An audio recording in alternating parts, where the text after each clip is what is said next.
క్రీస్తునందున్న ప్రియులకు ప్రేమతో వందనాలు తెలియజేస్తున్నాను.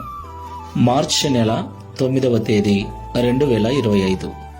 ఈరోజు దేవుడు మనకు చేస్తున్న వాగ్దానం ఏమిటనగా, కీర్తనల గ్రంథము 78వ కీర్తన 15వ చరణం. అరణ్యములో ఆయన బండలు చీల్చి సముద్రమంత సమృద్ధిగా వారికి నీరు త్రాగనిచ్చెను. ఆమెన్. నా ప్రియమైన సహోదరి సహోదరులారా, ఇశ్రాయేలు ప్రజల యొక్క జీవితంలో అరణ్య మార్గములో, అరణ్య ప్రయాణములో వారికి నీరు లేక ఇబ్బంది పడుచు ఉన్నప్పుడు దేవుడు బండను చీల్చి వారికి సమృద్ధిగా త్రాగుటకు, వారి పశువులు సమృద్ధిగా త్రాగుటకు నీళ్లనిచ్చిన దేవుడు. దేవునికి మహిమ కలుగును గాక. ప్రియులారా, ఈ విషయాన్ని మనం ఎన్నడూ మర్చిపోకూడదు.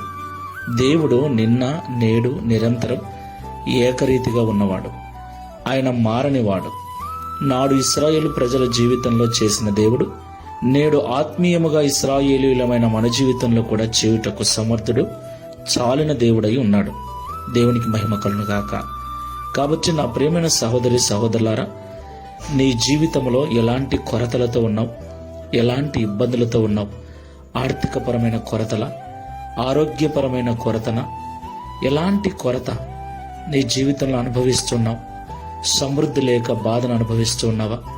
చాలి చాలని బ్రతుకు, చాలి చాలని జీతము, చాలి చాలని జీవితాలు, కోరిన ఆహారము తెచ్చుకొని తినడానికి కూడా ఆలోచించే పరిస్థితులను ఉన్నావా?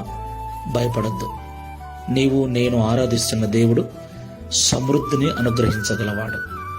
విశ్వాసముతో ఆయన సన్నిధిలో ప్రార్థన చేద్దాం.